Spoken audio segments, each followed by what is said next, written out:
الحمد لله نحمده ونستعينه ونستغفره ونؤمن به ونتوكل عليه ونعوذ بالله من شرور أنفسنا ومن سيئات أعمالنا من يهده الله فلا مضل له ومن يضلله فلا هادي له ونشهد أن لا إله إلا الله وحده لا شريك له ونشهد أن سيدنا ونبينا ومولانا محمدا عبده ورسوله الذي أرسله بالحق بشيرا ونذيرا وداعيا إلى الله بإذنه وسراجا منيرا أما بعد فقد قال الله تعالى في كلامه المجيد وفرقانه الحميد أعوذ بالله من الشيطان الرجيم بسم الله الرحمن الرحيم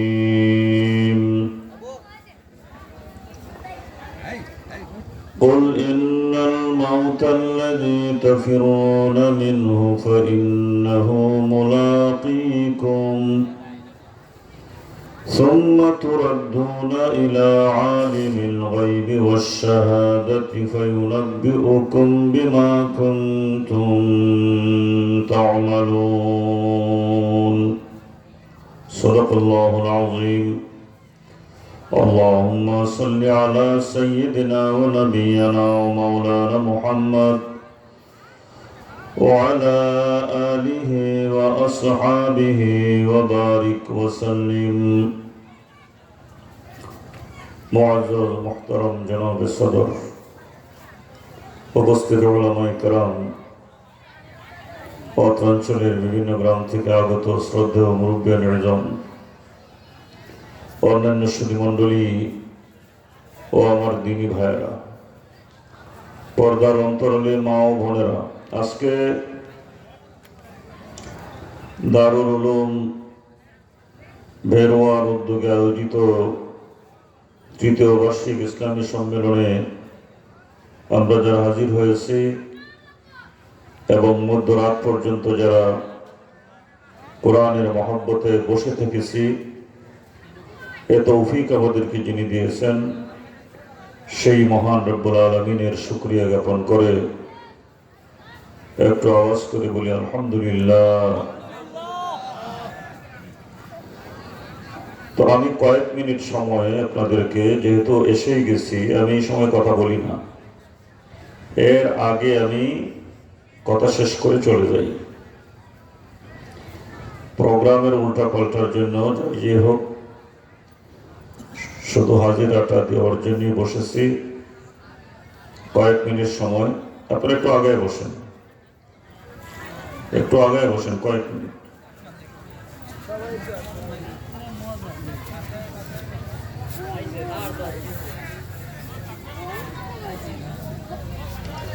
সন্ধ্যা থেকে নিয়ে এ পর্যন্ত উলামায়ে কেরাম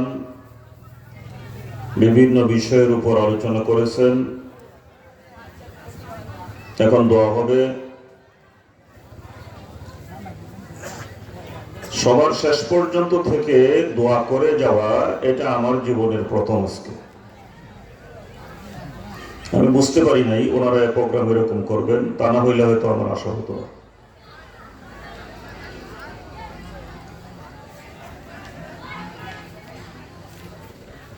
আমি আপনাদের সম্মুখে কোরআনে কারীমের একটা আয়াত তিলাওয়াত করেছি, কোনো হাদিস করি নাই। যে আয়াতটা আমি আপনাদের সম্মুখে তিলাওয়াত করেছি এটার অর্থটা বলি। আল্লাহ রাব্বুল আলামিন রাসূলকে নির্দেশ করতেছেন, কুল, হে রাসূল আপনি বলে দিন,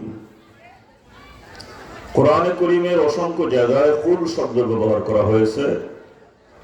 কুল হুয়াল্লাহু আহাদ, কুল ইয়া আইয়ুহাল কাফিরুন, কুল আউযু বিরাব্বিন নাস, যত জায়গায় কুল শব্দ ব্যবহার করা হয়েছে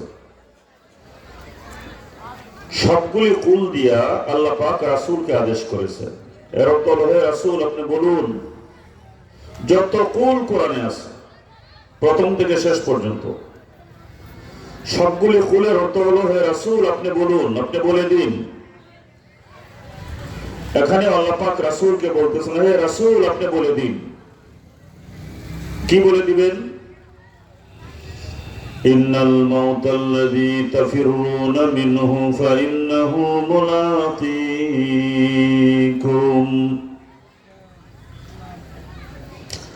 আপনি এই কথাটা মানুষকে বলে দিন যে মৃত্যুর হাত থেকে তোমরা বাঁচতে চাও, মৃত্যুর হাতে ধরা দিতে চাও না। তোমরা ধরা দিতে চাও আর না চাও, তোমরা মৃত্যুবরণ করার ইচ্ছা করো অথবা না করো, জেনে রাখো, ভালো করে জেনে রাখো, ফাইন্নাহু মুলাকীকুম, মৃত্যু তোমাদেরকে ধরবেই ধরবে। তোমার ইচ্ছা থাকুক আর না থাকুক, তুমি মরতে চাও আর না চাও, তুমি যদি বাঁচার চেষ্টাও করো এরপরে বাঁচতে পারবে না, মৃত্যু তোমাকে ধরবেই ধরবে, এতে কোনো সন্দেহ নাই। এই পৃথিবীর কেউ মৃত্যুর হাত থেকে বাঁচতে পারে নাই, আর কেউ বাঁচতে পারবেও না। সবাইকে মৃত্যুবরণ করে ওই যেখান থেকে আল্লাহ পাক আমাদেরকে পাঠিয়েছিলেন, আত্মাটা রূহের জগৎ থেকে আমাদের ভিতরে দিয়েছিলেন কিছু সময়ের জন্য। এই জন্য মৃত্যুর সময় যখন আসে তখন ফেরেশতারা ডাক দিয়ে বলে, ইরজিই ইলা রাব্বিকি রাদিয়াতাম মারদিয়া, ফিরে যাও, তুমি ফিরে যাও তোমার রবের কাছে, যেখান থেকে তুমি এসেছিলে সেখানে চলে যাও। রাদিয়াতাম মারদিয়া, খুশিতে যাও, আল্লাহ তোমার প্রতি খুশি আছেন। জোরে বলুন সুবহানাল্লাহ। নেককার মানুষকে এই বলে ফেরেশতারা তার জান কবজ করার আগে ডাক দেন। তখন সে বুঝতে পারে যে আমার সময় শেষ, আর যেহেতু আমাকে বলা হচ্ছে তোমার রবের কাছে খুশিতে যাও, তখন সে বুঝতে পারে যে আল্লাহ আমার প্রতি খুশি আছেন। তখন সে যাওয়ার জন্য পাগল হয়ে যায়, রেডি, সে যাওয়ার জন্য প্রস্তুত। আরো বলেন, ফাদখুলি ফি ইবাদি ওয়াদখুলি জান্নাতি। সেই ইল্লিনে যে সমস্ত বান্দারা আছে, নেককার বান্দারা ইল্লিনে আছে, তুমিও সেই ইল্লিনে গিয়া তাদের সঙ্গে মিলিত হও, আর মিলিত হয়ে তাদের সঙ্গে তুমি জান্নাতে প্রবেশ করো। মৃত্যু আমাদেরকে ধরবে, তারপরে কোথায় যাব? সুম্মা তুরাদ্দুনা ইলা আলিমিল গায়বি ওয়াশ শাহাদা, তারপরে তোমাদেরকে ফিরে যেতে হবে, তোমরা যাবে সেই সত্তার নিকটে যিনি আলিমিল গায়বি ওয়াশ শাহাদা, তুমি যা গোপন করেছো তাও জানেন, দিনে করেছো তাও জানেন, রাত্রে করেছো তাও জানেন, প্রকাশ্যে করেছো তাও জানেন, গোপনে করেছো তাও জানেন, একা একা করেছো তাও জানেন, মানুষের সম্মুখে করেছো তাও জানেন। যিনি, তিনি কে? জোরে বলুন কে? আল্লাহ। তার কাছে তোমাকে নিয়ে যাওয়া হবে, আল্লাহর কাছে, যিনি আলিমিল গায়বি ওয়াশ শাহাদা, যিনি তোমার গোপনটাও জানেন, তিনি প্রকাশ্যটাও জানেন, তার কাছে তোমাকে পাঠিয়ে দেওয়া হবে। এরপরে কি হবে? আল্লাহ বলেন, ফায়ুনাব্বিউকুম বিমা কুনতুম তা'মালুন। তোমার 40 বছর জীবনে, 60 বছর জীবনে 80 বছর জীবনে, 100 বছর জীবনে তুমি কি করেছো কি করে নাই তোমার বলতে হবে না। যখন আল্লাহর কাছে তুমি যাবে, ফায়ুনাব্বিউকুম, তিনি তোমাদেরকে জানিয়ে দিবেন তুমি এটা করেছো, এটা করেছো, এটা করেছো। সব আল্লাহর কাছে সংরক্ষিত আছে, কোনোটাই বাকি নাই। ফায়ুনাব্বিউকুম বিমা কুনতুম তা'মালুন, তিনি তোমাদেরকে অবহিত করবেন তুমি জীবনে কি করেছো কি করো নাই, তিনি জানিয়ে দিবেন সব। এই জন্য মওতের সময় দুইটা করণীয় কাজ আমি আপনাদেরকে বলছি, দুইটা। কয়টা? যখন দেখবেন আপনার কাছের কোনো মানুষ অথবা দূরের মানুষ মৃত্যু শয্যায় শায়িত মারা যাবে, এখন বাবা মারা যাচ্ছে, মা মারা যাচ্ছে, ছেলে মারা যাচ্ছে, যখন কাউকে দেখবেন যে লোকটা এখন মরে যাবে, রাসূল দুইটা কাজ করার কথা বলেছেন। তখন কাছে বসো, কাছে বসে একজনের দায়িত্ব হলো, রাসূল বলেন লাকিনু ইনদা মাউতাকুম আশহাদু আল্লা ইলাহা ইল্লাল্লাহ ওয়া আশহাদু আন্না মুহাম্মাদান আবদুহু ওয়া রাসূলুহু। তার কাছে বসে তালকিন দিতে থাকো, জুড়ে জুড়ে পড়তে থাকো এই কলিমা।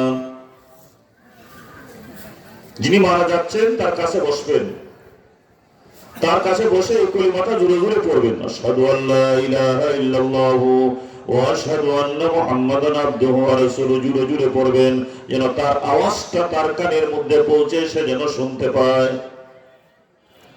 মনে থাকবো কথা? মনে থাকবো? কিন্তু সাবধান, আপনি নিজে পড়বেন, তাকে আদেশ করবেন না যে বাবা কলিমাটা পড়ো, মা আম্মা কলিমাটা পড়ো, ভাই কলিমাটা পড়ো, এরকম কোন আদেশ করা যাবে না। নিজে পড়বেন। আপনার আওয়াজটা যখন তার কানে পৌঁছবে, সে বেহুশ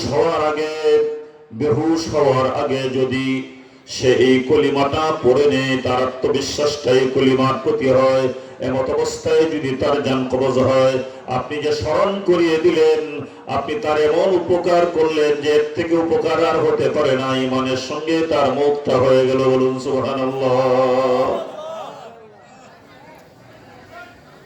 এই একটা কাজ করবেন, মনে থাকবে তো সবাই?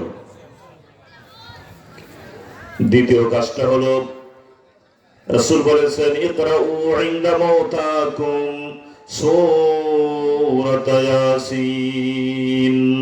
যখন দেখবেন কোন মানুষ মারা যাচ্ছে, ছেলে মেয়ে ভাই বোন বড় ছোট পুরুষ মহিলা যে কেউ মারা যাচ্ছে, যখন দেখবেন তখন দায়িত্ব হলো তার কাছে বসে যারা সূরা ইয়াসিন পড়তে পারেন, মুখস্থ থাকলে মুখস্থ, না থাকলে দেখে দেখে হোক, সূরা ইয়াসিন তার পাশে বসে পড়ো।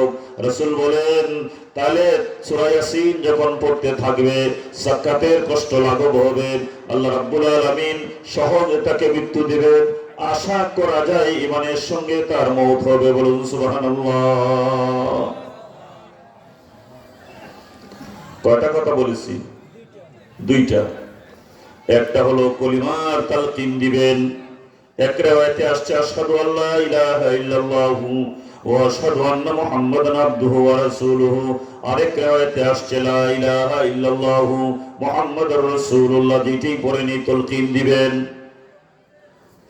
তার ভাগ্যে যদি ঈমান থাকে, আপনার তালকিন কবুল করে সে কলিমা পড়বে এবং সেই ঈমানের সঙ্গে দুনিয়া থেকে বিদায় হবে। দুই নম্বরটা হলো সূরা ইয়াসিন তার কাছে বসে পড়তে হবে। যেই লোকটা মারা গেল, লোকটা ইন্তেকাল করলো, তার জান চলে গেল, মারা যাওয়ার সঙ্গে সঙ্গে কোরআন তেলাওয়াত বন্ধ করে দিতে হবে। আর কোরআন তেলাওয়াত করা জায়েজ নাই। এখন তার কাফন দাফনের কাজ, তাকে কি করে তাড়াতাড়ি কাফন দাফন করা যায় এই কাজ করবেন। এখন আর কোরআন তেলাওয়াতের প্রয়োজন নাই। রাসূল কোনোদিন পড়েন নাই। আমাদের দেশে একটা নিয়ম আছে যে লোকটা মারা গেলে তাকে দাফন করার আগে এক কতম কোরআন পড়া হয়, এরকম নিয়ম কোন কোন জায়গায় আছে, খেলাফে সুন্নাত। রাসূল জীবনেও এই কাজটা কোনোদিন করেন নাই। নিজের সন্তান মারা গিয়েছে, সাহাবারা মারা গিয়েছেন, এবং কোন সাহাবীও এই কাজটা কেউ কোনোদিন করেন নাই। এটা কোত্থেকে আসলো, কিভাবে আমাদের এই শরীয়তের মধ্যে প্রবেশ করলো, আল্লাহই ভালো জানেন। দেখতে তো ভালোই দেখা যায়, শুনতেও ভালো শোনা যায় যে লোকটা থাকা অবস্থায় কোরআন খতম হয়েছে, কিন্তু এটা খেলাফে সুন্নাত, রাসূল জীবনেও কোনোদিন করেন নাই। তাকে তাড়াতাড়ি দাফন করো, এখন কোরআন পড়ার দরকার নাই। এরপরেও যদি পড়তে হয়, কারো কারো মতে রাসূল পড়েন নাই। আপনি দূরে যদি পড়েন, কাফন দাফন পড়ানোর পরে এরপরে ওইটা সুন্নতের খেলাফ।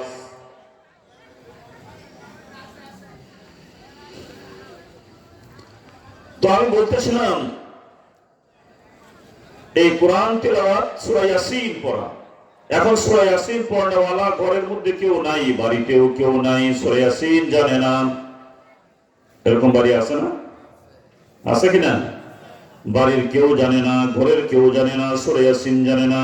এখন লোকটা মারা যাচ্ছে, এখন সূরা ইয়াসিন পড়ার জন্য প্রত্যেকে কাকে আনবেন? হাওলাত করে প্রত্যেকে আনবেন। এই জন্য যেন হাওলাত করতে না হয়, প্রতি ঘরে ঘরে, প্রতি ঘরে ঘরে যারা বুড়ো হয়ে গিয়েছেন তারা কালকের থেকে শুরু করেন, কোরআন খুলেন, সূরা ইয়াসিন বের করে পড়া শিখেন, যাতে আরেকজনের জন্য আপনি পড়তে পারেন। এছাড়াও রাসূল বলেছেন, যদি কোনো ব্যক্তি প্রতিদিন সকালে যদি সূরা ইয়াসিন তিলাওয়াত করে, সারাটা দিন তার ঘরের মধ্যে বরকত হবে, আল্লাহ রাব্বুল আলামিন সমস্ত বিপদ আপদ থেকে তাকে হেফাজত করবেন। নিজের ছেলেকে সূরা ইয়াসিন শিখাতে হবে, নিজের মেয়েকে সূরা ইয়াসিন শিখাতে হবে, আপনার শিখতে হবে, বিবিকে শিখতে হবে। কে কখন মারা যায়, কে আগে মারা যায়, কে পরে মারা যাবে, কারো জানা নাই। জানা আছে? জানা আছে? যেহেতু জানা নাই, অতএব সবাইকে সূরা ইয়াসিন শিখতে হবে। নিজের সন্তানদেরকে প্রথম মাদ্রাসায় দিতে হবে কোরআন পড়ার জন্য। যখন সে কোরআন পড়বে, সূরা ইয়াসিন শিখবে, মাসলা মাসাইল শিখবে, নামাজ শিখবে। এবার আপনার যদি মনে চায় একজনকে আলেম বানান, আর বাকিদেরকে কাউকে আপনি ডাক্তার বানান, ইঞ্জিনিয়ার বানান, কবি বানান, সাহিত্যিক বানান, বিজ্ঞানী বানান, সব জায়েজ। কথা বোঝা আসছে কিনা? কিন্তু কোরআন না পড়ে আপনি একজনকে সাহিত্যিক বানাবেন, এই সাহিত্যিক তো নাস্তিক হবে। কোরআন না পড়ে একজনকে বিজ্ঞানী বানাবেন, এই বিজ্ঞান তো নাস্তিক হবে। কোরআন না পড়ে একজনকে প্রফেসর বানাবেন, সে তো নাস্তিক হবে। এই জন্য প্রথম কোরআন পড়াইতেই হবে, পড়াইতেই হবে, তারপরে আপনি যাই পড়ান। সমস্ত সন্তানকে মাদ্রাসায় পড়ার জন্য দিতে হবে।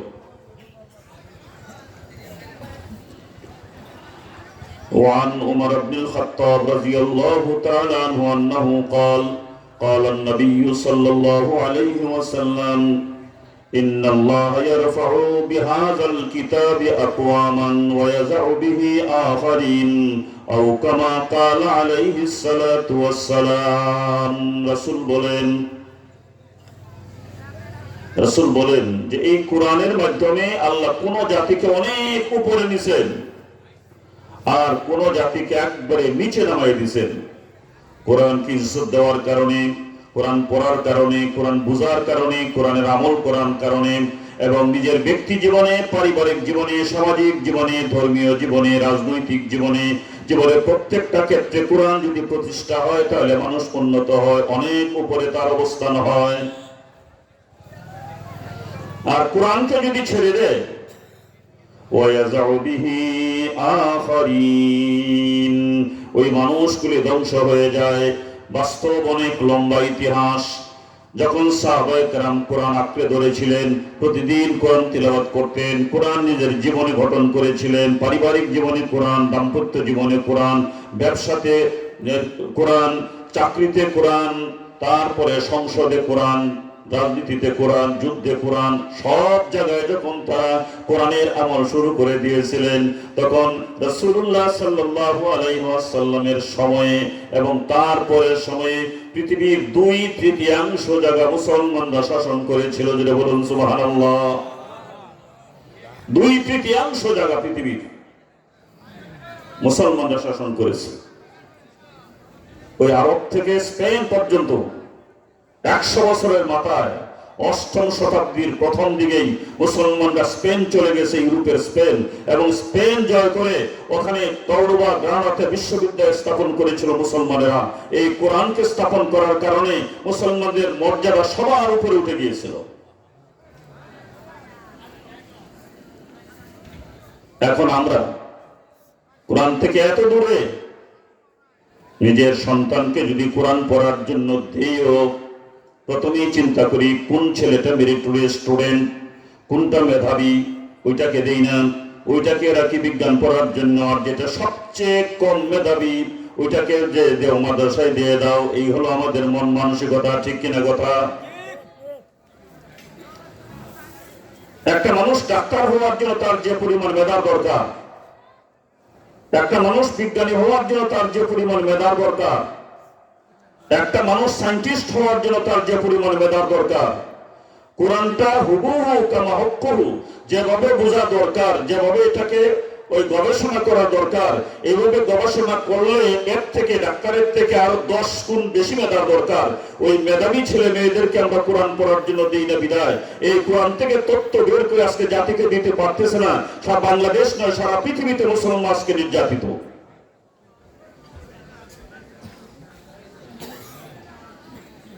আল্লাহ তো কোরআনে বলেছেন, ওয়া'আইদ্দু মাসতাতা'তুম মিন কুওয়া ওয়া'আইদ্দু লাহুম মাসতাতা'তুম মিন কুওয়া আলা ইন্নাল কুওয়াতা ফির রামি আলা ইন্নাল কুওয়াতার রামি আলা ইন্নাল কুওয়াতার রামি। লম্বা কথা, তোমরা প্রস্তুত থাকো, এবং ক্ষেপণাস্ত্র যেটা এখান থেকে মারলে আমেরিকা গিয়ে পড়বে, এখান থেকে মারলে ইউরোপ গিয়ে পড়বে, এখান থেকে মারলে আফ্রিকা গিয়ে পড়বে। রাসূল বলেছেন ইন্নাল কুওয়াতা ফির রামি। এটা আবিষ্কার করো তোমরা, যে শক্তি হলো এই ক্ষেপণাস্ত্রের মধ্যে। আজকে যদি বাংলাদেশের মুসলমানদের হাতে এই ক্ষেপণাস্ত্র থাকতো যেগুলি ও মুসলিমদের কাছে আছে, তাহলে মুসলমানদের দিকে চোখ তুলে তাকাতে কোনো মুসলিমরা সাহস পেত না, ঠিক কিনা কথা? এটা তো কোরআনের গবেষণার রেজাল্ট। আর আমরা কোরআনের গবেষণা না করে ওরা ওখান থেকে গবেষণা করতে করতে এরা অনেক উপরে চলে গেছে, আর আমরা নিচেই রয়ে গেছি। স্পেন জয় করেছিল মুসলমানরা, কোরআনের শাসন প্রতিষ্ঠা করেছিল। এখন আমরা মনে করি যে কোরআন আসছে কেউ মারা গেলে 7 দিনের খতম পড়ার জন্য, কেউ মারা গেলে 40টা খতম পড়ার জন্য, কাউকে যদি জিনে ধরে তাহলে জিন ছাড়ানোর জন্য। আমরা মনে করি কোরআন শুধু এটার জন্য আসছে। না, কোরআন এটার জন্য আসে নাই। কোরআন এসেছে তুমি কোরআন তিলাওয়াত করো, কোরআন মুখস্থ করো, কোরআনের অর্থ বুঝো, কোরআনের তাফসীর বুঝো, কোরআন নিয়ে গবেষণা করে তারপরে জাতিকে তুমি কিছু দাও। জিন ছাড়ানোর জন্য কোরআন আসে নাই, খতম করার জন্য কোরআন আসে নাই। তবে হ্যাঁ, কোরআন তিলাওয়াত করলে কারো জন্য দোয়া করলে আল্লাহ সব দিবেন, কিন্তু উদ্দেশ্য এটা না। উদ্দেশ্য হলো কোরআনকে সমাজের প্রত্যেকটা বিধানের মধ্যে কার্যকরী করা। আপনার পারিবারিক জীবনে কোরআন প্রতিষ্ঠা হবে, সামাজিক জীবনে কোরআন প্রতিষ্ঠা হবে, রাজনৈতিক জীবনে কোরআন প্রতিষ্ঠা হবে, কোরআনের কনস্টিটিউশন কাজে লাগবে, এই জন্য কোরআন আসছে।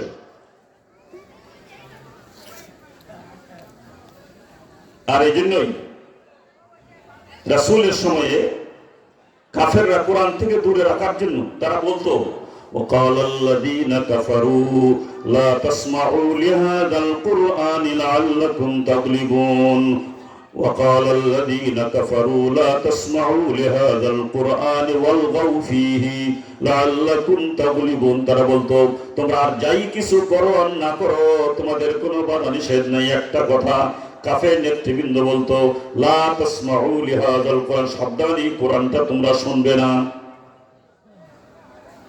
কোরআন যেন তোমাদের ভিতরে প্রবেশ না করে কোরআন তোমরা শুনবে না। কোরআনকে ভয় পেত যে কোরআন শুনলেই তো ওই লোকটা মুহাম্মদের অনুসারী হয়ে যাবে, তাই কোরআন তোমরা শোনো না, নিজে তো শুনবেই না। ওয়াল গাউ ফীহি, তোমরা হট্টগোল করবে, হযবর লোক বা বিভিন্ন কথা বলবে যেন অন্যও যেন কোরআন শুনতে না পায়, বাধার সৃষ্টি করবে। ওয়ালগাউ ফীহি, নিজেও যদি না শোনো, অন্যকেও যদি শুনতে না দেও, লাআল্লাকুম তাগলিবুন, তাহলে নিশ্চয় তোমরাই বিজয়ী হবে। কোরআনকে ভয় পেত। যে উদ্দেশ্যে আল্লাহ কোরআন দিয়েছিলেন সেই উদ্দেশ্য থেকে আমরা বিচ্যুত হয়ে গিয়েছি।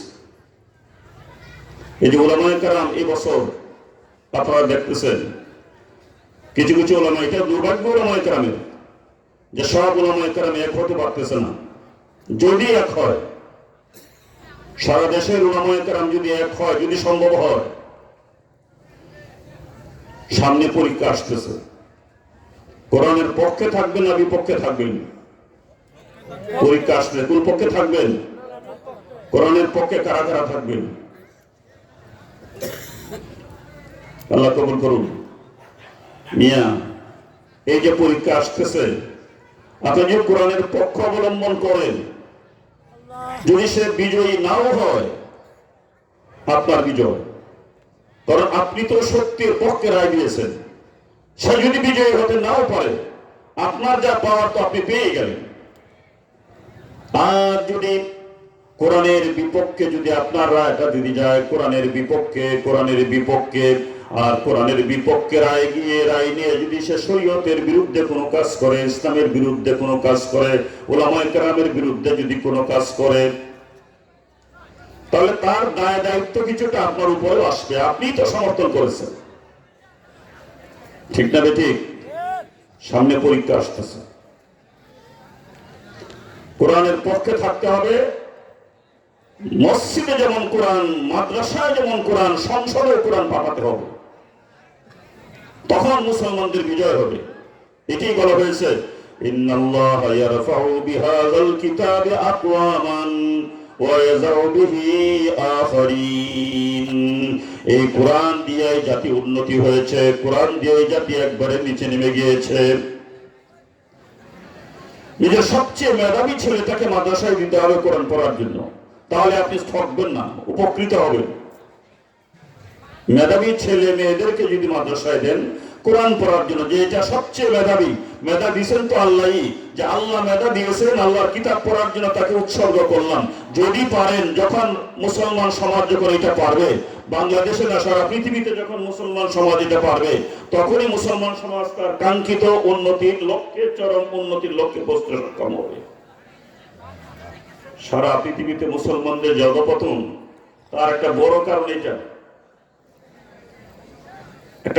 এটা, যে মুসলমানদের মেধাবী মুখ মাদ্রাসায় আসতেছে না, কোরআনের দিকে আসতেছে না।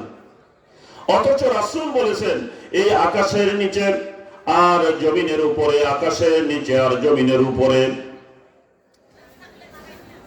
খায়রুকুম মান তাআল্লামাল কুরআন ওয়া আল্লামাহু, সেই ব্যক্তিটাই সর্বোত্তম। সরাসরি রাসূল বলেছেন, কোন আলেম ওলামার কথা না। সেই ব্যক্তিটাই সর্বোত্তম আকাশের নিচে আর জমিনের উপরে, যে কোরআনের শিক্ষার্থী আর যে কোরআনের শিক্ষক।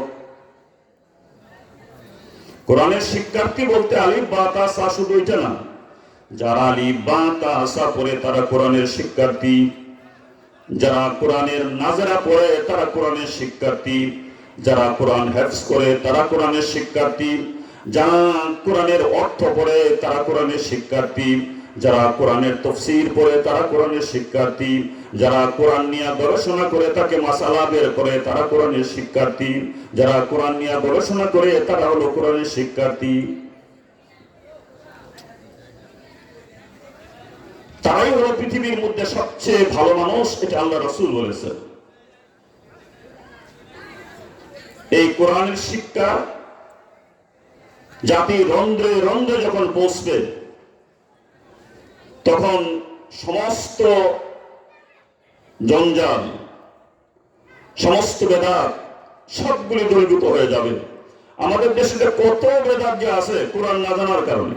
ওই যে আমি যে প্রসঙ্গ বলতেছিলাম, যে একটা মানুষ মারা গেল, লোকটা কোরআন পড়া বন্ধ করে দিলেন, তখন কি হয় আমাদের দেশে? যদি কোনো মহিলা মারা যায়, কোন নামি দামি ব্যক্তির বিবি অথবা নামি দামি ব্যক্তির মা যদি হয়, গ্রামের সব দামি দামি মানুষ পর্যন্ত আসে, অমুকের মা মারা গেছে, একটু দেখে আসি। যায় না? যায় আছে তো নাকি? ও মিয়া, ভালো করে মনে রাখবেন, কোন মহিলা যদি মারা যায়, ওই মহিলাকে জীবিত অবস্থায় যাদের জন্য দেখা যাচ্ছিল, মৃত্যুর পরেও শুধু তারাই দেখবে, বাকি কারোর জন্য ওই মহিলাকে দেখা যায় নাই। আমাদের দেশে কাতার শুরু হয়ে যায় একজনের পর একজন, এই খুলো মুখটা একটু দেখি। যারা দেখা তারাও গুণাগার, যারা দেখে তারাও গুণাগার। কোন পুরুষ যদি মারা যায়, আর সেই পুরুষ ব্যক্তিটা যদি কোনো নামি দামি মানুষ হয়, গ্রামের সব মহিলারা আসে ওই পুরুষটাকে, অমুকের বাবা মারা গেছে, চলো একটু দেখে আসি। মুখ খুলে তুইছে, আর মহিলারা দলে দলে আসে দেখে দিকে যাইতেছে। এই কাজটাই তো হয়, ঠিক না বেঠিক? ও মহিলারা শুনো, কোন মহিলার জন্য এমন পুরুষ মৃত্যুর পরেও দেখা যায় নাই যে পুরুষটাকে মৃত্যুর আগে দেখা যাচ্ছিল না। আর কোন মহিলা মৃত্যুবরণ করলে, তোমাকে যদি গাড়ি মুহরাম পুরুষ যারা তারা দেখে দেখে যায়, তাহলে তারাও গুনাহগার হলো, তুমিও গুনাহগার হলে।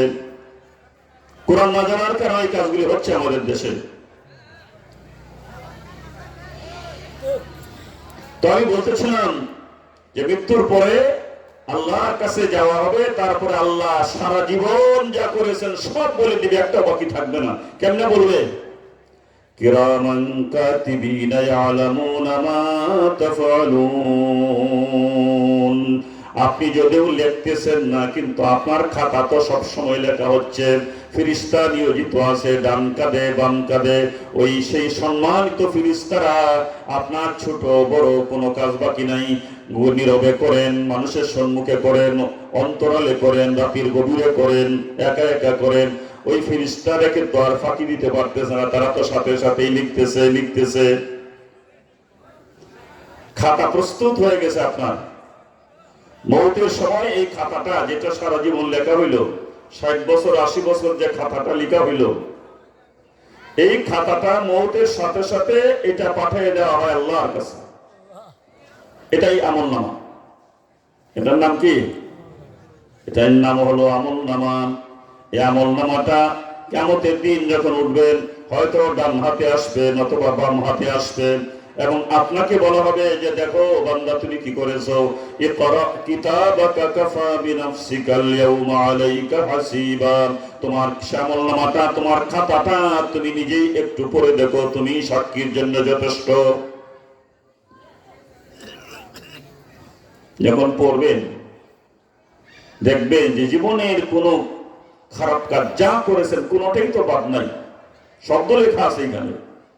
তখন ওই বান্দায় কি বলবে জানেন? মা লিহাযাল কিতাবি লা ইউগাদিরু সগীরাতান ওয়ালা কাবীরাতান ইল্লা আহসা। এটা কেমন ধরনের খাতা? লা ইউগাদিরু সগীরাতান ওয়ালা কাবীরাতান। জীবনে যত ছোট কুটিনাটি কাজ করেছি এটাও বাদ দেয় নাই, বড়গুলিও বাদ দেয় না, শব্দ এখানে লেখা আছে। দেখবেন যে সব আছে, কোনোটাই বাদ যায়নি। এই জন্য আমরা মৃত্যুর জন্য প্রস্তুত থাকতে হবে সবসময়, আর মৌতের পরের জীবনের জন্য কিছু নিয়ে যেতে হবে। এই দুনিয়াটা তো হলো 100 বছর। 100 বছর বয়স কেউ আছেন এখানে? আছেন? 80 কজন? 80 বছর কজন? 80 বছর নাই, 70 এটা আছে, 70 আছে কয়েকজন। আমার বয়স 70-এর উপরে, 73,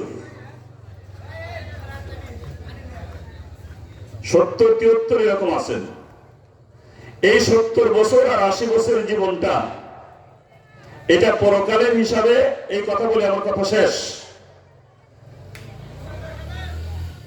পরকালের হিসাবে কয় সেকেন্ড যে হয়, একটা হিসাব আপনাদেরকে দিই। আল্লাহ কোরআনে বলেছেন, ফি ইয়াউমিন কানা মিকদারুহু 50 আলফ সানা। পরকালের একটা দিন হবে দুনিয়ার 50,000 বছরে। কোরআনের কথা আল্লাহ নিজে বলেছেন। 50,000 বছরে যদি একদিন হয়, 50,000 বছরে কয়দিন? আমাদের দিন রাত্র তো 24 ঘন্টা, 24 ঘন্টায় তো দিন রাত্র। তাহলে 24 জীবনে 48, 2000 বছর বাদ দিলাম, তাহলে 2000 বছরে 1 ঘন্টা। ঠিক আছে? পৃথিবী 2000 বছর যদি বাঁচতে পারেন তাহলে 1 ঘন্টা বাঁচলেন। 2000 বছর বাদ দিলে হয়েছে কিন্তু 24 জীবনে 48 দোষী, আর 50 আয়তন বাদ দিছে। আল্লাহ তো বলছেন যে 50,000 বছর একদিন। তাহলে যদি 2000 বছর বাঁচতে পারেন তাহলে 1 ঘন্টা বাঁচলেন। যদি 1000 বছর বাঁচতে পারেন 30 মিনিট। এখন বাড়িতে গিয়ে হিসাব করবেন 50-60 বছর বাঁচলে কয় সেকেন্ড হয়। হিসাবটা এটা আমি ধরাই দিলাম, আপনি হিসাবটা বাড়িতে গিয়ে করবেন। দেখবেন যে মাত্র আপনার জীবনটা কয়েক সেকেন্ড, কয়েক মিনিট। এরপরে যে 60 বছর যে বাঁচলেন, প্রথম 15 বছর তো পালে ঘর আগেই চলে গেছে, যেটা গণার বাইরে। তারপরের যে জীবনটা বাঁচলেন তার অন্তত 3 ভাগের 1 ভাগ, 24 ঘন্টার 8 ঘন্টা একটা মানুষ ঘুমায়, 3 ভাগের 1 ভাগ তো ঘুমিয়ে গিয়েছে, কিছুই করতে পারেন নাই। তাহলে জীবনটা বাকি রইল আর কত? কত সময় রইলেন? এটার জন্য এত পেরেশানি, এত কিছু কয়েক সেকেন্ডের মধ্যে। কয়েক সেকেন্ড সুখে গেলেও কয়েক সেকেন্ড, আর দুঃখে গেলেও তো কয়েক সেকেন্ড। আর মৃত্যুর পরের জীবনটা হবে যেটার কোনো সীমা নাই, পরিসীমা নাই। 1000 বছর নয়, লাখ বছর নয়, কোটি বছর নয়, শত কোটি নয়, 1000 কোটি নয়, লাখ কোটি নয়। কতদিন থাকতে হবে তার কোনো শেষ নাই, শুরু আছে শেষ নাই। ওইটার জন্য কি করছেন? কয়েক সেকেন্ডের জন্য এত চেষ্টা, তাহলে যেটার কোনো শেষ নাই সেটার জন্য কি করলেন? এই জন্য রাসূল বলেছেন, আল কাইয়িসু মান দানা নাফসাহু ওয়া আমিলা লিমা বাদাল মাউত।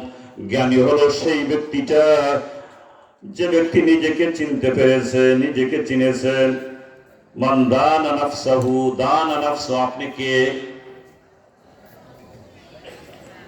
এবং আমিলা লিমা বাদাল মাউত, মওতের পরে আমল করেছে। নিজে কে? আপনি কে? চিনছেন না? আপনার নাম যদি সলিমউদ্দিন হয়, এখানে কারো যদি সলিমউদ্দিন নাম থাকে, আমি কিন্তু মেনশন করি না, এমনি একটা নাম বললাম। কারো নাম যদি সলিমউদ্দিন হয়, আপনি নিজেকে মনে করেন প্রত্যেকে আমার নাম সলিমউদ্দিন। আপনি কি আপনাকে সলিমউদ্দিনটা দেখছেন কোনোদিন? কথা বুঝেন নাই বলে একটু কঠিন কথাটা একটু। ও মিয়া, যখন আপনি মারা যাবেন, মারা যাওয়ার সময় লাশটা আপনার সেই বডিটা পড়ে থাকবে, স্ট্রাকচারটা পড়ে থাকবে। আপনার বিবি কান্নাকাটি করবে, আমার স্বামী কই গেল, ছেলে কাঁদবে, বাবা কই গেল, মা কাঁদবে, ছেলেটা কোথায় গেল। এই যে কান্নাকাটি, ছেলে কোথায় গেল, স্বামী কোথায় গেল, বাপ কোথায় গেল, এই যে কান্নাকাটিটা গেল কই? আছে তো সামনেই, শোয়ানোই তো আছে। তাহলে বোঝা গেল যে এলা বাবা ছিল, এটা চলে গেছে, এখন তার অ্যানাটমিক্যাল স্ট্রাকচার যেটা, বডিটা পড়ে আছে। আর আসল যাকে বাবা ডাকতেন সে চলে গেছে। ওই লাশটাকে কেউ বলে না, বাবা বলে না, স্বামী বলে না, কয় আমার স্বামী চলে গেছে, বাবা চলে গেছে। তাহলে গেল কোনটা? আপনার ভিতরে তো আসি এতদিন, দেখেন তো নাই কোনোদিন। এই জন্য বলা হয়েছে জ্ঞানী তো সেই ব্যক্তি মান দানা নাফসাহু, যে নিজেকে চিনেছে, জেনেছে, ওয়া আমিলা লিমা বাদাল মাউত, এবং মওতের পরের জীবনের জন্য আমল করেছে। আল্লাহ আমাদেরকে সকলকে, 11:30 হয়ে গেছে, 12টায় আমার বাসায় পৌঁছতে হবে। আমি 11টার মধ্যে বাসায় পৌঁছি প্রতিদিন। যা কথাগুলি বললাম, অনেক কথা বলে ফেলেছে, আপনারা বসছেন এই জন্য, না হলে আমার এতগুলি কথা বলার ইচ্ছা ছিল না। যেগুলি বললাম এর সারাংশ, সাবস্টেন্স হলো যে আমাদেরকে মরতেই হবে, এতে কোনো সন্দেহ নাই। এই মাসালায় কোনো ইখতিলাফ নাই, মতানৈক্য নাই, মরতেই হবে। যেহেতু মরতেই হবে, তাহলে পরের জীবনের জন্য প্রস্তুতি নিয়েই যেতে হবে, ওখানে গিয়ে কিচ্ছু করা যাবে না। আল্লাহ পাক আমাদেরকে সকলকে আমরা যেন প্রস্তুতি নিয়ে যেতে পারি, আল্লাহ আমাদেরকে তৌফিক দান করুন। যারা বলুন আমিন। آخر دعوانا أن الحمد لله رب العالمين والصلاة والسلام على خير خلقه محمد وآله وصحبه أجمعين والحمد لله رب العالمين السلام عليكم ورحمة الله وبركاته जी একবার দুরূদ পড়ুন আল্লাহুম্মা সাল্লি আলা মুহাম্মাদ ওয়া আলা আলি মুহাম্মাদ কামা সাল্লাইতা আলা ইব্রাহিম ওয়া আলা আলি ইব্রাহিম ইন্নাকা হামিদুম মাজিদ আল্লাহুম্মা বারিক আলা মুহাম্মাদ ওয়া আলা আলি মুহাম্মাদ কামা বারাকতা আলা ইব্রাহিম ওয়া আলা আলি ইব্রাহিম ইন্নাকা হামিদুম মাজিদ আলহামদুলিল্লাহি রাব্বিল আলামিন والصلاة والسلام على خير خلقه محمد وآله وأصحابه أجمعين ربنا ظلمنا أنفسنا وإن لم تغفر لنا وترحمنا لنكونن من الخاسرين ربنا آتنا في الدنيا حسنة وفي الآخرة حسنة وقنا عذاب النار يا الله মধ্যরাত্রে তোমার দরবারে আমরা হাত বাড়িয়েছি জীবনের সমস্ত গুনাহগুলিকে মাফ করে দাও ইয়া আল্লাহ মওতের আগে ইয়া আল্লাহ সমস্ত গুনাহ থেকে মুক্ত হয়ে ঈমানটা নিয়ে যেন যেতে পারি সেই তৌফিক আমাদেরকে দিও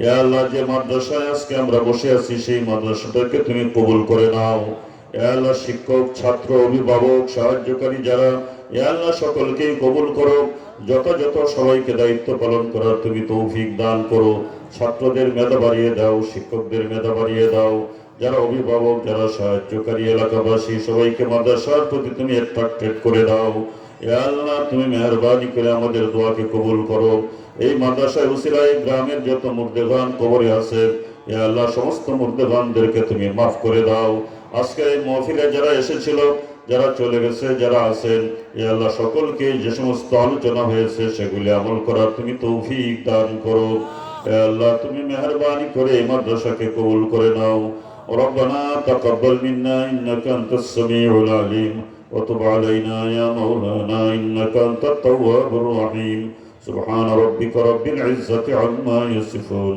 وسلام على المرسلين والحمد لله رب العالمين السلام عليكم ورحمة الله